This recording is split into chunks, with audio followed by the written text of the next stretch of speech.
Welcome, everyone. Glad to see so many people have showed up to our session tonight. We're going to talk to you about Broad Street.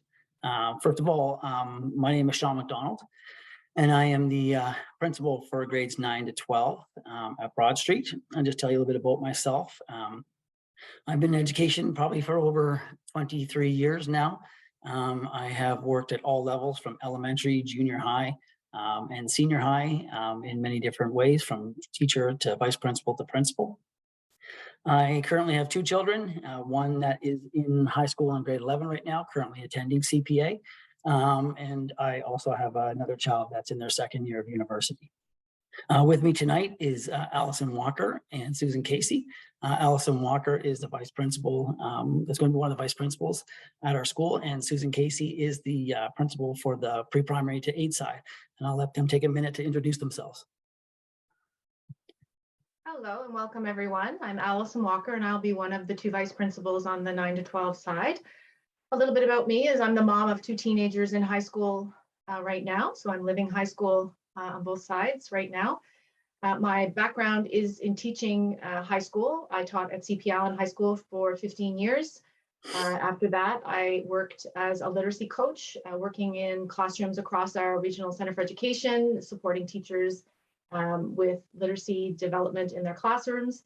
And I currently am a 7 to 12 literacy consultant at the Regional Center. And I'm really looking forward to getting back to a school setting. I'm very excited about this project to open up Broad Street. I will speak, my colleague Rosella Winship is the other vice principal. She can't be here tonight because she's taking a group of students from Dartmouth High School to Europe on a March break trip. She was here with us last night and she sends her regrets, but she's in a very good place tonight. Susan? Thank you, Allison. Hello, everyone. My name is Susan Casey, and as Sean mentioned, I am the principal for the primary to grade 8 side of things. I also have a couple of children in high school, and so I can appreciate where people might be heading or currently are. Sean and I have been working closely together as a team for the last couple of years now, so I'm on the call to help facilitate with questions for this evening. Thank you. Also with us tonight is Brad McGowan. He is the supervisor for the CP Allen and my school. I don't know, Brad, if you want to kind of introduce yourself. Sure. So good evening, everyone. As Sean said, I'm Brad McGowan. I'm the supervisor for SLC 8, which will include the new school on Broad Street. And I'm just here as somebody who is really interested with regards to us opening this wonderful school. And I look forward to Sean and Allison and Susan's presentation. Thank you. I just want to make sure before we start that everybody has their mics turned off. Thank you very much. We've collated your questions that were sent in. And so what I'll do is I'll begin to kind of talk about the different structures that exist, which will kind of answer most of your questions as we go through. Any questions maybe that we don't get to this evening, we'll do our best to email those who sent them in. But we should be able to get through just about everything. First of all, I want to talk to you about what is self-directed learning. First of all, it is not where your child will be working on their own for the entire school day. That's not what it is. Normally they'll be working with other students by themselves. It is nothing like what we saw during COVID. That was something that just occurred at that time period. So I want to make sure that we differentiate ourselves from that time period. Self-directed learning basically refers to a learning experience in which a student is the primary responsibility for engaging with and figuring out the strategies to be successful on a given learning task, with the support, of course, of their teachers and the resources provided to them. So essentially that's happening all the time right now within many of our classrooms every day. Students are given tasks. Some are able to go about it themselves at that time period. Some need more support. All depends on kind of what they need at that time period. I would say probably a lot of your children, when they come home, things that they're interested in, they'll probably be engaging in their own self-directed learning when they're at home.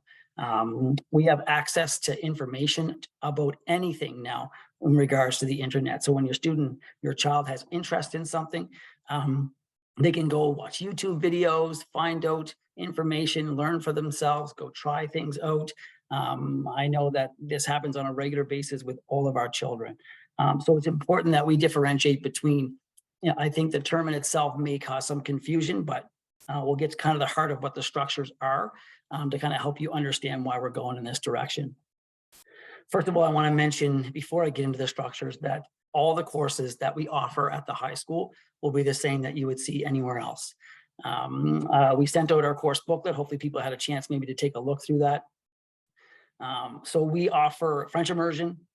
We have O2 program. We have advanced courses. We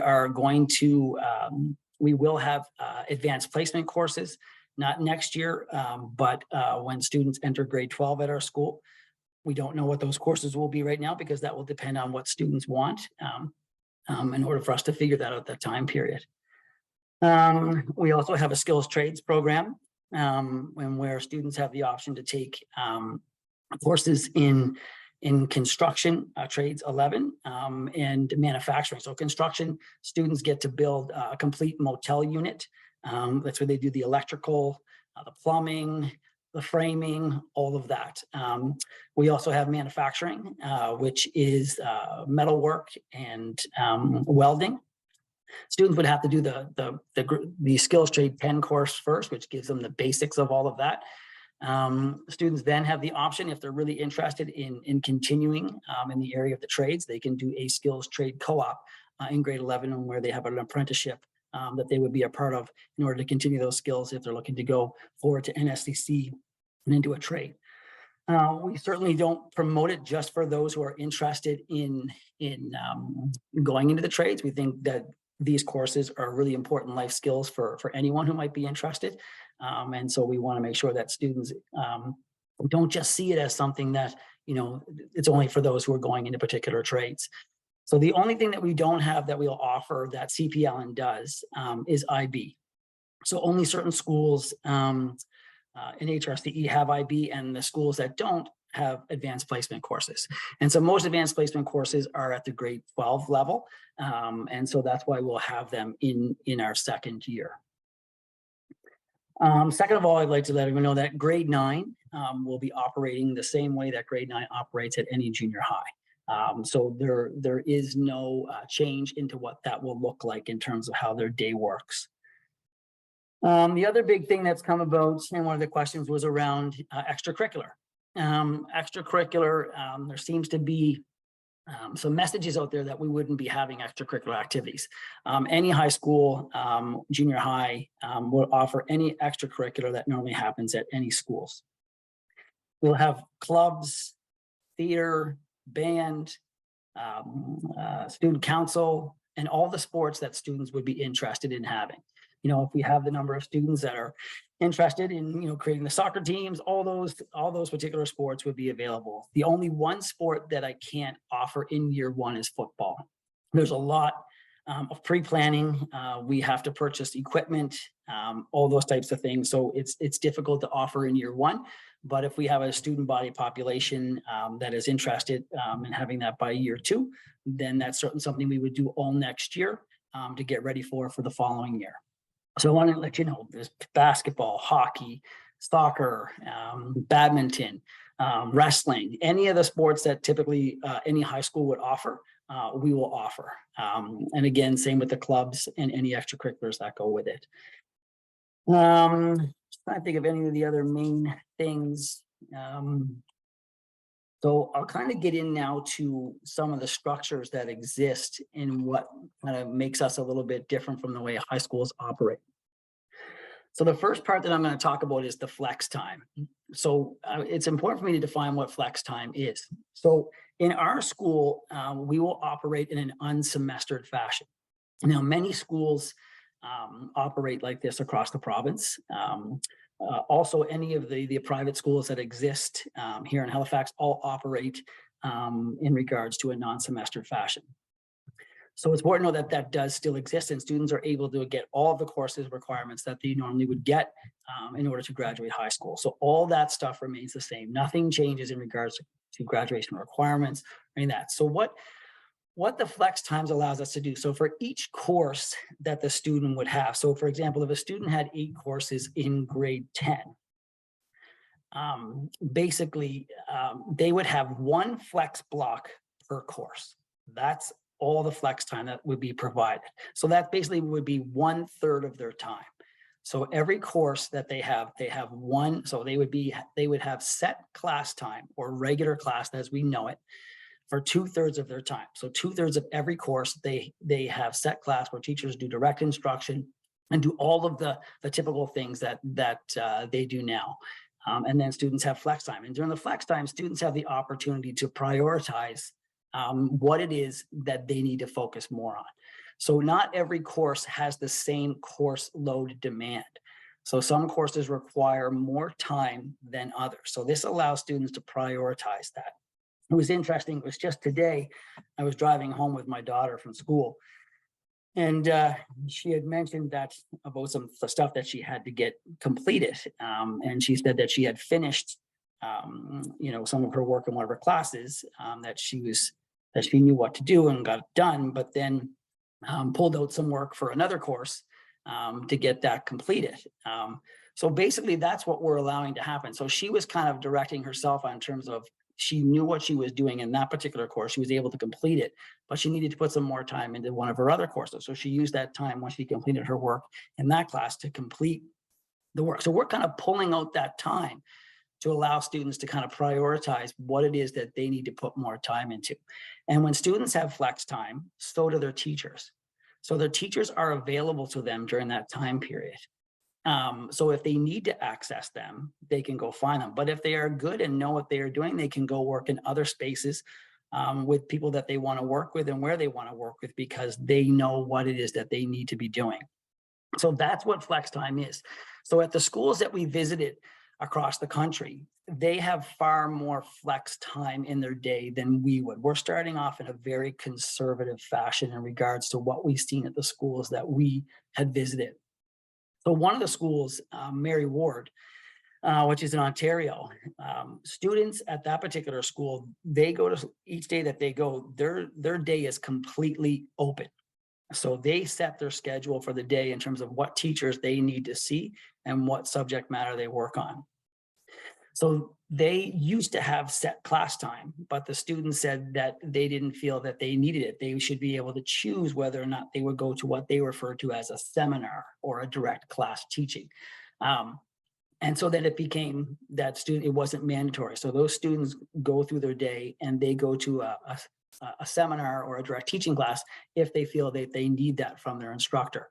Now at the school that we visited in BC, the students kind of are starting out where we are. So when students are in grade 9 at their school, which is like 10 for us, they have 1/3 of their time that is flexible. But by the time they get to grade 12, it reverses. They have 2/3 that's flexible and 1 set class time. We're not ready for that at this time period.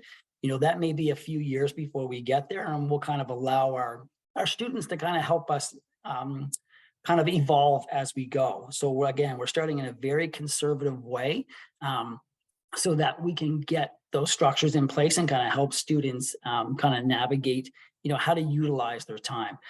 When we think about the way that we work today, many of us have changed since COVID. For many of us, how we work, many people are working from home, working in the office some days. And so learning to manage our time and prioritize what things we need to do has become a big part of how the world works. And so our goal with creating that flexible time and kind of working in a self-directed fashion is to prepare students for the 21st century workforce. And when we look at the skills that are necessary for that, one of the big things that comes up is the ability for time management, organization, working collaboratively with others, problem solving, critical thinking. We believe all these skills are made possible by allowing students to have a little more autonomy in their day and that agency in order to kind of move through their day and what they prioritize. So that's kind of how the flex time works. So again, it's only basically one block for each course that they would have. And there may be a couple of courses that we offer that flex time may not necessarily work for. When we think about the skills trade courses, those courses, those students would probably need to be in their class, set class, because it's a hands-on type of course that they need to be there. Labs, chemistry labs, and all those things that would take place would happen during set class time with the teacher. So again, during set class time, teachers are doing direct instruction. Students are getting into groups and working on their projects. So they have all the same types of things that would happen typically during any other class. Allison or Susan, is there anything that you want to add to that that I may have missed when I'm talking about flex time? One of the things I wonder is when people hear about flex time is, do they have this vision of the whole school going out into the hallway and everybody's on flex time? But no, because of scheduling, there will be an ebb and a flow to who's out in the flex time and who's in set classes. So what we witnessed in BC was, you had regular classes happening behind, you had students out from some courses on their flex time. So, it's a hybrid of more traditional looking kids in class with their teacher doing work, and then some students out. In high school right now, I was in a high school today, and there are students sitting in the library by themselves doing work on probably their off block as a grade 12 or grade 11. So we have little bits of this in our system anyway. We are just putting structures in place to kind of create the conditions for more opportunity for self-direction because we feel very confident that students are capable with the right coaching to still manage their workload. And in every class, students do work at some point. Teachers teach, they design learning experiences, and students are released to independent or collaborative work. In the flex time, they will be released into the school. The teachers also have flex time, so they're adults around, and that's what we saw in the school that I visited. Knowing Susan and Sean have been to more than me, but when I saw it in action, it's when I kind of it clicked for me. But everybody's not out at the same time. Susan, did you have anything to add about flex time? I think I'd like to add the point around the classroom teacher. So if the kids have that flex time within their schedule, then that teacher for the course would also be on a flex time, and they would be in an identified space. So if you have the science hallway or the math hallway, and if it's a math teacher that's on a flex time, then they would be in that space and they would be available to students to provide one-to-one support or even small group support. It may be that students have approached them and booked a time to meet with them. It could be that the teacher has identified with the student, listen, we need to meet, and they'll set a time to do that. And the teacher is available for any of the students that are in that space focused around that particular subject area.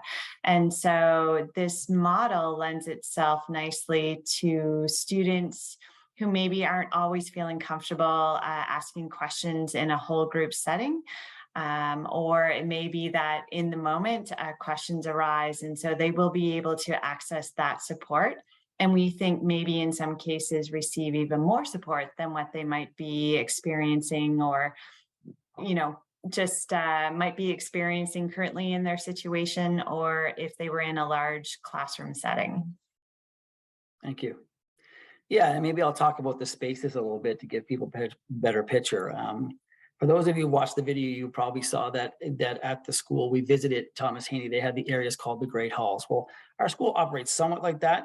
Our spaces will probably have maybe an open classroom, and then we have collaborative furniture that kind of exists in each of those wings where student can work. So remember, not every student is off at the same time at the school. So we don't have everybody, all over the place. We only have a certain amount of students who would have flexible time at any given period. But again, their teachers are available to them and will be in those spaces that they need to go to. So again, we come back to the fact that if I need to put more time into math, I can do so. Or if I need to put more time into English, I can do that. Or if I feel great about everything, I can go work on my own in another space where that I like to work. So our libraries are built in a way that they're open concept. So, the front of the library may be the area that's a little bit, more collaborative in terms of where students may want to sit and talk and work. And again, all these areas are supervised by our teachers because again, they'll be kind of designated workspaces depending on, what area we're going to have those to be. But as they move back into the library, there's the areas get become more quieter spaces, and even off the library there are quiet rooms. And so as you get further back, the spaces become even quieter and maybe more individual spaces. So there's lots of opportunity where students can find places that they like to work, and that's what we want to find. We noticed with the schools that we went to, students found their places that they found comfortable for them to do the work that they wanted to do. And then they accessed the teachers when they needed to during that flex time. And again, the flex time is only a third of the time. Remember that it's only one block for each course that they take. And again, this may increase as the years go on, but that's something that, we will kind of look at and engage with our student population as we move forward. But right now we're just starting off with a conservative kind of 1/3 of the time. So that's kind of how our flex time works.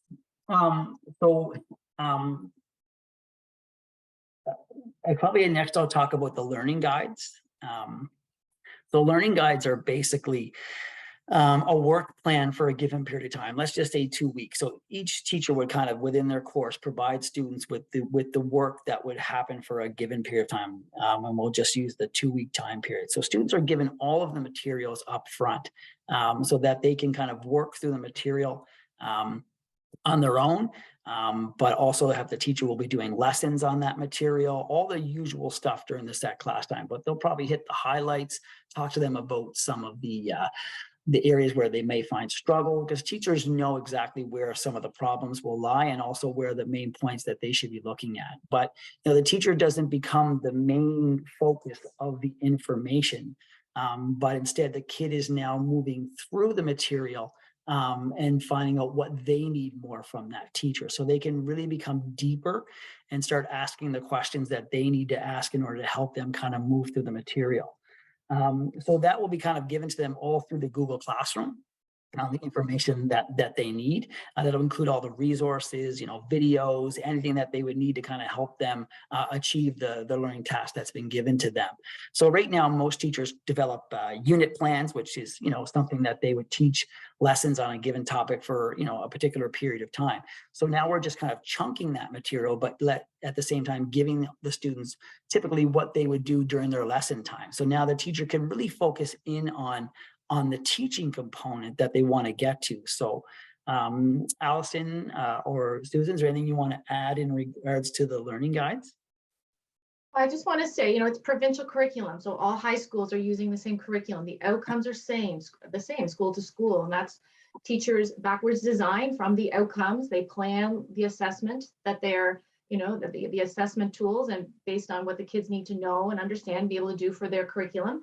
And then they plan learning activities last. So that's how good teaching happens. They know what they're looking for. So, that process will apply to the learning guides. I think a point I do want to make, which for me is one of the big the reasons why I'm very excited to offer this to students is, in the current model of high school, when math class is done, you move to English, and when English class is done, you move to science, and it turns off. You have to move into another teacher space, and you have to start with a whole new body of information and knowledge. One of the things the flex time allows is for students to find flow, to find, if math learning guide, they need to really dig into it for a little longer for the concepts to really stick. They can choose to put that focus into math for a while till they have maybe more solid understanding, versus being asked to turn to English class and start writing a paper. So that's what the flex time offers. It's part of what we will coach students to understand is what do you need next has to do with their learning, and it has to do with how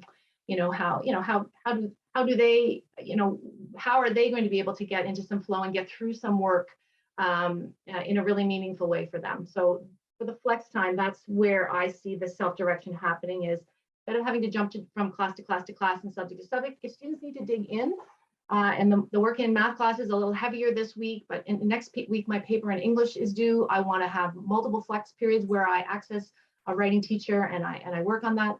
They can choose to do that. And I think I know students will get better at that as they go through high school. And that's exactly where we want them when they're choosing to move into the post-secondary world. And the work world is, what do I need to do next to meet, my next kind of deliverable or due date in the school language of school. Susan? I think based on some of the questions that came in, perhaps there's a misunderstanding that the flex time or the learning guides are the same as virtual learning, and that kids are teaching themselves, and that's not the case at all. So it is, again, the learning guides are, this particular number of lessons of material that the teacher will be walking them through over a couple of weeks, but the difference is that kids now have it up front. So instead of it being rolled out at the start of each class for students, it's now they get it up front and then they work through it. If they choose to maybe get ahead because it's something that's interesting to them, that's able to happen. It's certainly more about being a space where kids can actually learn when they want to learn, and they can learn what they want to learn, and be able to explore different areas and different topics that they maybe don't always get when it's set classes for the entire time. Thank you. One of the other things I'd like to highlight about the learning guides is any student who may miss a period of time, whether it be from sickness or away for sports, et cetera, they have access to that work for that time period. So, because they always, and at the same time, which is different than what would happen currently, is that every student will kind of know when their teacher has flexible time also. So when a teacher has flexible time, they're not doing direct instruction at that time period. They're usually doing maybe some small group work or answering questions for students.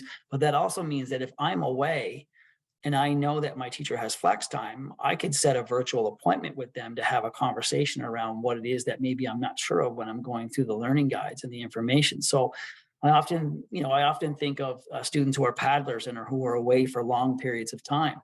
They have access now to that information. And then again, they also would have access to their teacher who has, flex time. But again, if a student is sick for a time period, again, those options are available to them. So I really think it supports those who for a variety of reasons may have to miss school for a time period.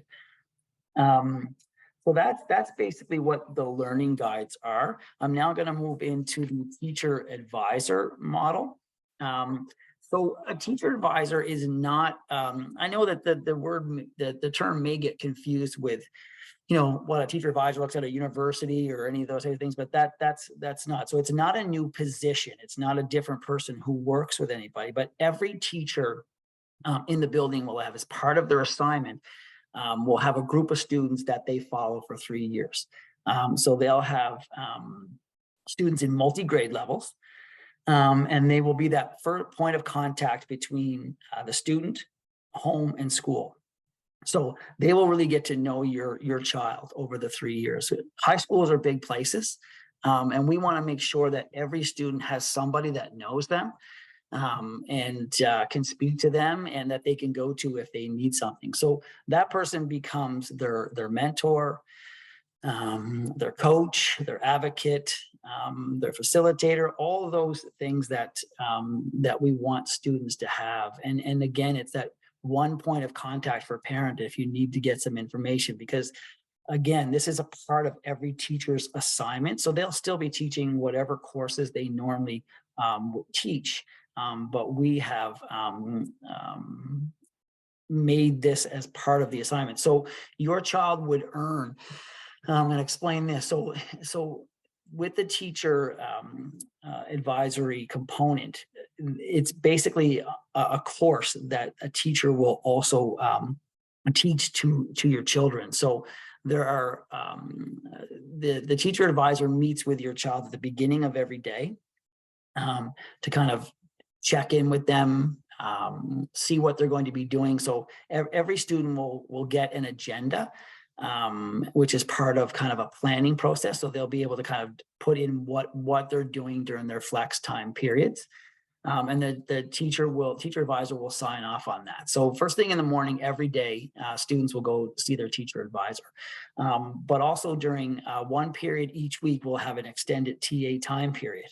And so this is where there'll be some kind of instructions that will be done. And your child will earn an additional credit for this as they go through school. It won't be any work that they have to do beyond the time period that exists with that. But it's more around they'll be teaching about the skills that are necessary for becoming a stronger learner in every which way. So we'll be doing lessons around time management strategies, organization, note taking, how to study for tests, test taking skills, working with groups, teamwork, collaborating with others. I'm not sure if I mentioned everything, but also maybe doing some group projects together that will kind of be working towards building community within our school. And so they will earn that. And again, this will happen every year. So by the end of 3 years, your child will earn an additional 1.5 credits through this process. The Department of Education has worked with me to kind of build these courses. And again, I want to explain that this wouldn't be anything that they would have to do beyond that time period within the day. But again, we really think it's important that we work with those skills for those students and they become their kind of own little team together. And again, support each other, as a group. It was one of the big highlights with the schools that we visited. And the students talk highly about the teacher advisor that they have because they really get to know them. So, there'll be a range, they'll get to know your child in so many ways. And again, by having them for 3 years, they will really get to know kind of more than just, what your child does in school, but outside of school. So we just want to have that touch point for every student. They'll also have time in their schedule to meet with your child one-on-one and kind of figure out how they're doing. What are they doing with their flex time? Are they on top of their projects? What things have they got accomplished? What do they need to be working on? And they'll do progress reports. So you'll receive progress reports around kind of your child's work habits, on top of your report cards, right? So they'll go out periodically around how your child is doing, in regards to the self-directed learning and kind of how our model works. So we wanted to make sure that was a big piece because that's kind of the foundation of the self-directed learning model, is having that person be there for them. So does there anybody want to mention anything else about the teacher advisor that I may have missed, Susan or Allison? I'm looking through all the questions here and I'm just trying to. One of the things that came out in our discussions with educators when they talked about the TA was that often same families stayed with them. So if they had siblings moving through, the TA stayed the same. So the TA became actually a close person with families. And really, I think the students felt like they were wrapped around with adults who supported them, not just from home, but also within the school as well. The TA can, coach them if they're nervous about approaching a teacher and having a conversation with another teacher. The TA can be an advocate for them and go with them if they're nervous in certain situations. So I think in high school and in any school where it's large, having that one person that who knows you quite well and knows your family can be really reassuring and grounding so that students can actually get down to the business of really learning and growing themselves. Yeah, I believe that we know that, when a student has at least one adult that they connect with at school and have a relationship with really improves their success rate going through school. Allison? Yeah, I was just going to comment about the TA. You know, I think thinking as a parent, my children are in grade 10 and 12, so I have a son in grade 10. And if I was thinking about him making a choice, you know, one of the natural thoughts might be, is he independent enough? Does he have the skills to do this? What will he do on his flex time? How? And I think that what as we talk to people and as we continue to talk about designing the TA program, that's the place where we will take the students where they are and share with them the skills of self-direction, model for them, talk to them about that. I mean, part of being an educator is meeting children where they are. So we are going to have students who are at various levels of independence when it comes to self-directing their time. We have to start with just accepting that. That's the way it's going to be. And then we are going to work together with the TA providing a nice, tight starting point to make sure that we know our students. They have someone in the building who is monitoring them and helping them adjust to this model, and coaching them. And I think it's coaching that our students will need in this regard, the ability to ask them questions about what they're doing and why, and helping over time build those skills is the ultimate goal of offering education in this way. And the TA is one of the pillars. It's one of the foundational ways that we are planning in advance to design a school that supports them in achieving the development of those skills. Thank you. I think we're also within that, you know, we can talk about in regards that this truly is a model for all students. Again, it's important that you understand that all the other supports that still exist, resource, you know, learning center, all those things are still in place. You know, we use a multi-tier approach to wrap around structures that need to be for our students, and whatever needs they have, we'll put those structures in. Again, with the flexibility that we have, we are able to kind of add and subtract as we go in terms of whatever students may need.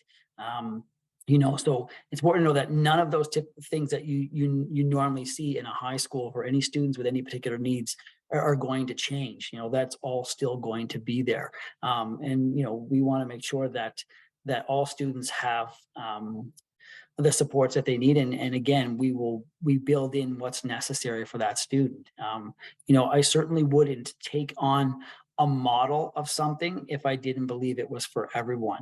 And not only do I believe it's for everyone, but I also believe it's a really good environment for our teachers and our staff. You know, the ability for them to collaborate by being in shared spaces with another really kind of opens up greater opportunities for a lot of cross-curricular and various things to kind of happen within our building. So what we saw, you know, and what I've researched over the time period, you know, led me to this. And thinking about my own children and this, you know, both of my children do okay in school, but they're certainly not super strong students. They have their struggles with things. And, you know, for my son in particular, you know, organization has always been a challenge for him.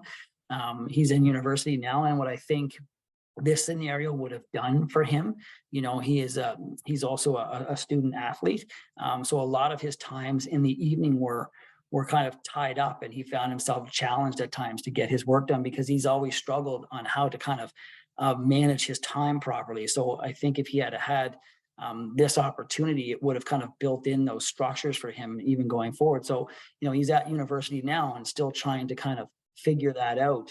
But I believe that, you know, if he had had this opportunity, he would better manage his day and know how to kind of use his time in a much stronger fashion. So I think it's really important to understand that I don't believe this is for any particular type of student. I believe all students can be successful. And again, you know, if a student is being challenged, then, you know, we support them in those situations. We don't just say this isn't for you.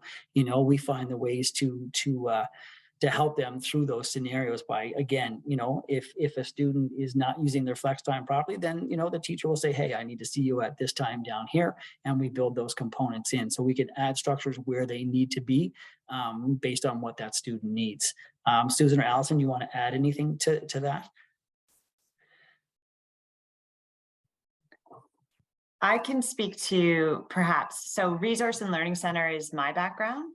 And so you know, if you have a child that might have some exceptionalities or is neurotypical or atypical, then you might have concerns about how would this atmosphere or this setting support them in a positive way.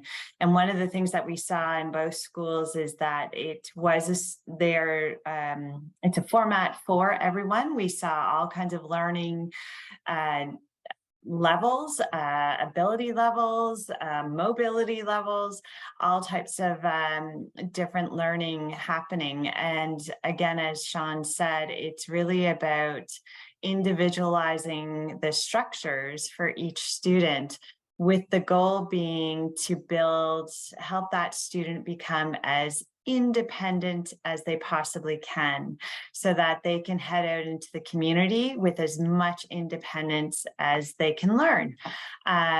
Knowing that some students may be heading into the community with care workers or aides and things like that. They may live in different settings, but you know, the goal of this framework is to actually provide them with skills that they can be as independent as possible. And I think that's an exciting piece because it's something that's, you know, it's tailored for each individual, but it's happening to everyone. And that really is that inclusive piece, which is, it's exciting. Allison, anything you'd like to add? You know, one of the things that stood out to me when we visited the school in BC is the flex time provides access to adults in the building that may otherwise be difficult to access in a big high school because those folks are in classes. And whereas, you know, with the flex time, I think that I witnessed that, you know, students that needed support weren't missing class lessons to get the supports they needed. They were planning into their schedule that I need to meet with Ms. Casey, who has a flex period as my resource teacher or who is in a resource support space. So I think that's important to think about, is that flex time creates access to the very many supports that schools have, but often students have to, as a high school teacher, you know, it's when you're keeping the kids together on a lesson at this relatively the same pace, it is worrisome to have someone leave the space and go, but flex time builds in a little flexibility. And with our, you know, we'll have to work hard to schedule access points for kids to the resources that they need. And that will be part of what, in the design of how we open and how we refine things as we go, which this will take. Those are the kinds of things we'll talk about, is how do we maximize the benefits of flex time so that each and every student has access to what they need to be really successful. Yeah, and just to jump further on the flex time, you know, the great thing about the flexible time is it allows your child also to create their own natural break for themselves, their own natural brain break if they need, you know, taking maybe the first 15 minutes to go grab a snack at the cafeteria and bring it back down and kind of work in a space that they like to work, you know, working with people that they enjoy working with if they have flex time at the same time. You know, if they have friends that are in other grade levels that have flex time, you know, and they like to work with them, that can happen. I mean, those are the options that are available to them. And when speaking with the students, you know, that we visited, yeah, sometimes students realize that, you know, I was kind of going with a group of students that, you know, maybe we weren't getting our work done. So I had to make some changes about who I was doing my work with. And those are all really important lessons that happen for us in learning about how we work best and what spaces we work in, and in terms of who we work with. And I think those are really interested in terms of that. Trying to see what else. Sean, there were questions about, I think a question we should tackle is, there was a series of questions about grading, like, and about. Okay, yeah, sure. Yeah. Yeah. And so that's one area. It was framed under the topic of semesters and grades. So that's something I think we should be, if you have some very precise information you can share about that. Sure. Yeah. I mean, the question in the chat. Yeah. Yeah, assessment at our school doesn't change in the way it does in any other way. You know, students will still be assessed in all the same ways that we do in any typical high school. It's important to know that just because a school is not semestered, you know, the same things apply. If students are going off to university, a lot of times they use their at the end of grade 11, they use their courses, or they use that midway between marks at that time period, midway between the years. So when you think about all the other schools, like for example, I explained that the private schools in Nova Scotia all operate in an unsemestered fashion. So you know they're doing all the same things that our student will be doing, and you know getting ready to go on to post secondary, and so none of those things change. You know those students still have all those options. When I went through high school, I was not in a semestered fashion, and again we went we submitted our midway marks or our marks at the end of grade 11 just as students do now. So none of those concepts change. We're not assessing any differently. Good assessment practices should stay and remain, and teachers will be doing a variety of different assessment practices to ensure that they, utilize the strengths of their students that are in front of them. So Allison or Susan, is there anything I missed on that? Yeah, again, another benefit of flex time. I think conversations and observations with students in the moment of learning are wonderful for teachers, and they're wonderful for students. It's some of the best moments as a teacher when you crouch down next to a child who's struggling with something and you can give them that specific, here's some tips, some guiding questions. Flex time will create that, because those that can go off independently and to the point where they kind of hit their roadblock or their clunk will be going. And I think it will allow, and what we saw is for students to access teachers as needed. I think it's going to be that when we watched in the video from Thomas Haney, Mr. Radon talking to in math, I mean, they were having coaching conversations about math, and that's the nature of the flex time. Your small coach group, small one-on-one and small group coaching students about the concepts, and the flex time really really does open up time for that conversations about learning, which makes a big difference for students. And they need very different things at different times. Not all students need the same thing at the same time, and hence the flexibility in this structure. They need us to be flexible as well. Thank you. So some of the things that I can't answer right now is around, transportation and bell times. I don't have that information yet. That'll be coming soon. Myself and Mr. McGowan and Ms. Bird, the principal of CPA, met with transportation last week. They're running through a variety of scenarios in terms of what our bell times may be, but that information is not available yet. But when it comes, it will be sent out to the community. There is a question there, which I think is important to address. It's a question about, my daughter is the only one. This is a new question, but it's come up in a couple of other places about numbers. The truth is we don't know the numbers yet. And step one is our students make a decision, and our families make a decision. They're pointed to us, and then students do go through a course selection process. And so, until we know who we have and the courses they select, there is some limitations in terms of saying for sure we'll have things like, for example, a band initially. I think that's fair, Sean. Is there anything you'd like to say about? Absolutely. Yeah. I mean, Yeah. we're putting out there to offer Yeah. all of those things, and again, Yes. depending on what students are coming and what students go for, then that. All those options are available to them, right? So anything that would happen in typical high school will be available for us, but depending on how many students come, we'll kind of be a part of that process. So I think there's a couple of questions in the chat that I'm going to check out here. One, people were asking, well, what will the daily schedule look like? So at our particular school, where students are unsemestered, we have 5 1-hour blocks in the course of a day. So basically that's, 25 blocks within a week. One of those blocks is tied to the extended TA time. So basically, our courses, the reason we're going for a non-semester is allows us to kind of pace the work. Students have a full year to kind of get to know their teachers. It kind of increases that relationship piece with them.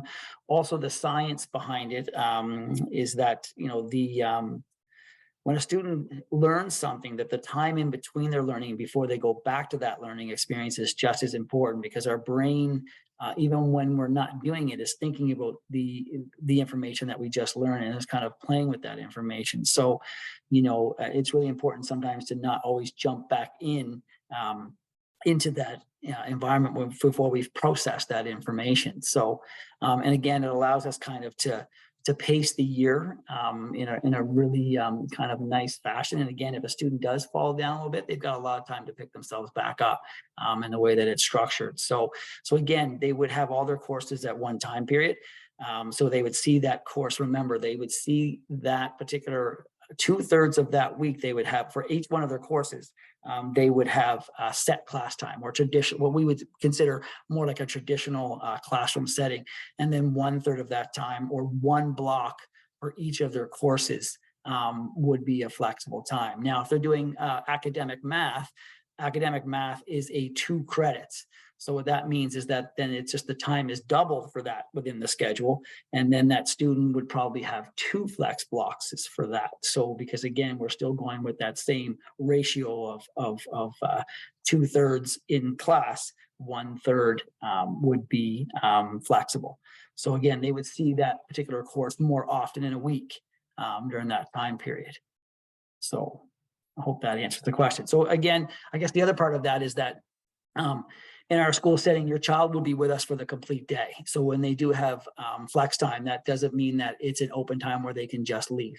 They're with us from the start of the day when they see TA to the end of the day. What we're trying to do is provide them the flexible time for them to get what they need to get done, so that when they go home, they're able to take a break from school. That's kind of the whole, if they prioritize their day and utilize their time, they should be able to free up their evenings I know our students are busy after school, many work, are involved in extracurriculars. And so being able to kind of learn how to manage that so that they can have that time free. Now, of course, they're going to have their busy times. There's going to be times you have to study for your tests and, exams and those types of things. But again, they can still do that during some of the day sometimes if they want to.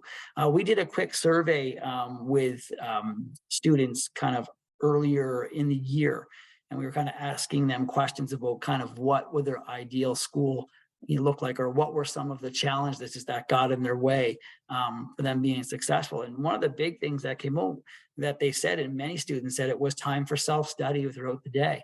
And so that's really interesting that they said it before we even talked about it to them. So there was a lot of that information that was in there, and things they talked about, shorter class time periods. So again, our classes are 1 hour versus an hour and 15, but again, that's over the entire year, right? So, and again, we're just listening to what many students have told us over the years. Like I said, I've worked in all areas, from elementary to high school, and I've got my own 2 kids, and just listening to what were some of the things that kind of got in their way to be successful at time periods, we tried to kind of incorporate, or were the things that we looked for in the models when we were doing our research on different ways to kind of do schooling. So that's where that came about. Sean, could you maybe speak to the ratio of a TA to students? Just there was a question around numbers of students per TA, and I know we maybe can't. So again, remember, every teacher that we have in the building, that includes resource teachers, every teaching teacher that we have in the building would have a part of their assignment is the teacher advisor portion.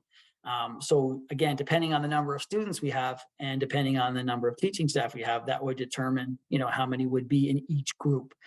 Typically, it's probably going to work out somewhere between 18 to 20 some students per group that person would follow over the 3 years. And again, as students leave and students come in, they get a couple of new ones, but the numbers would still pretty much remain the same. That's what that would look like. So it's important to remember that, the teacher advisor, it's just a portion of each teacher's assignment. It's not a separate person. Those teachers teach their courses, but this is just a piece of the assignment that they have.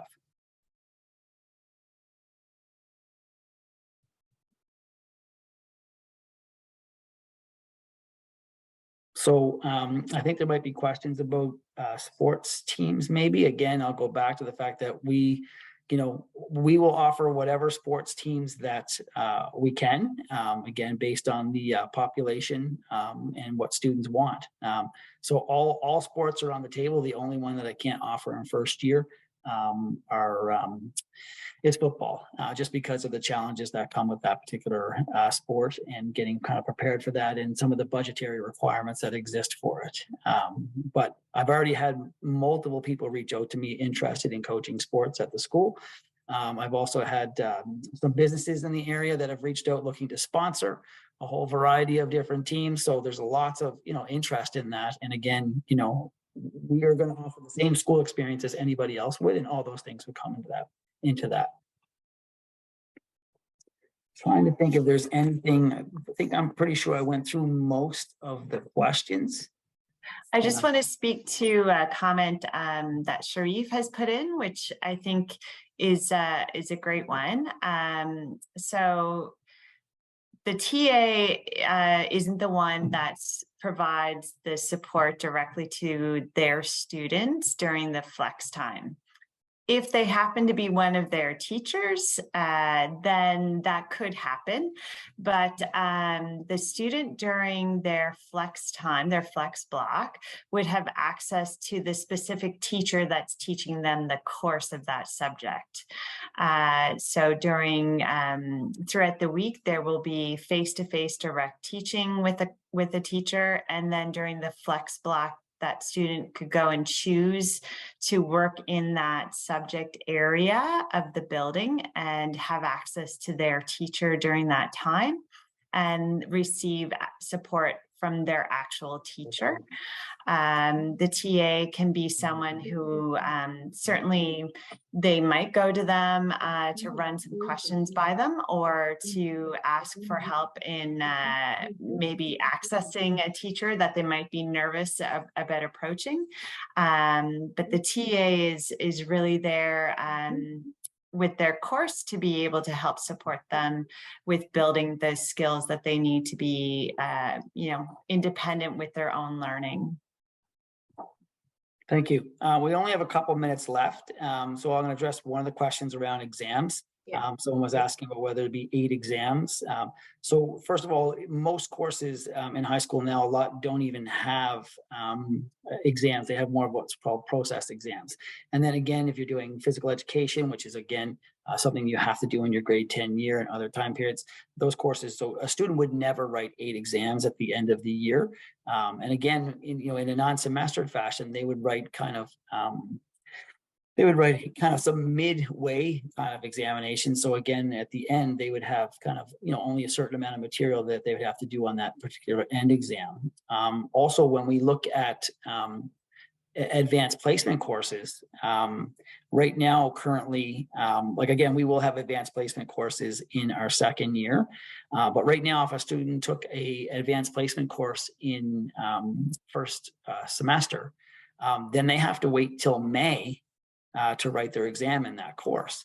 In our scenario, that student would have that course all the way to that time period, and then write their exam at that time. So again, around the busing, I don't have information around busing at this time period. Those are things that are still, again, we'll be somewhere within the same window as CP Allen, obviously, in terms of exactly what times we will be. That's kind of, they're working that out right now. But, obviously we would have to be coordinating our times in order to ensure that, traffic jams, all those types of things kind of would be going on. So unfortunately we got about 2 minutes left. If there's any questions that we didn't hit, we'll do our best to try to get that information out to you. Yesterday's session was recorded, and so is today. So they will be posted by tomorrow for anybody to view that may have missed anything. I hope that we were able. It's hard to, when I don't see anybody's faces and facial expressions, it's really difficult to kind of talk to things and know if people are kind of getting the impression of kind of what we're trying to kind of explain to you. And I know that this is a slightly different model, but I need to impress you, it's it's not that different from what's happening in a lot of our schools at time periods. We're just kind of magnifying, kind of the strategy that kind of would be the overall arching aspect of kind of how we would do our daily business. And I really believe that that in this model, we really have the opportunity to kind of allow our students to kind of progress in the areas that they're strong and find the supports that they need in the areas that they need to put more work into. So I think we're providing natural opportunities for students to prioritize their day and really try to determine kind of where they need to put more energies into, because all of our children have strengths in certain areas and challenges in others, and this allows them to kind of put the energy into places that they need to and access the people that they need to. So I hope it was insightful. I hope people got the information that they needed. I know it's hard for people to kind of picture it, and I know when Allison has been working with me over the last year. Susan and I visited a school last year, so we kind of had the insight, but explaining it to her and talking to her, finally when she got out there, it just all made sense. The excitement that I saw on her face when we got out there, it just made the difference. So when is the deadline to register? I'll get that in just before we kind of end here. So it has been extended. You now have till March 21st, I believe, to kind of make your decision. And then students will do their course selections after that. So I really hope that people see that what we're trying to do, again, with our a teacher advisor model, we really just, the biggest thing for us is that every student has somebody that knows them. And high schools are big places and people can get lost, and we just want to make sure that everybody has somebody. And that was the big piece of that. And that was the biggest pillar of the schools we visited. And the second comes into the flexible time that really seems to be attractive to the students at the schools that we went to.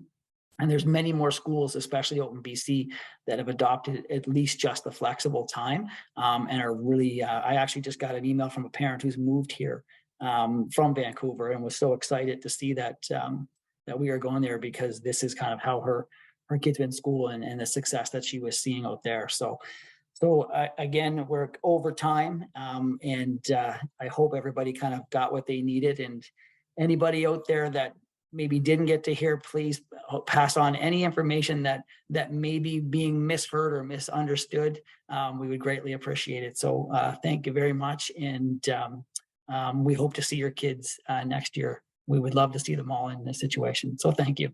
And everybody have a great night.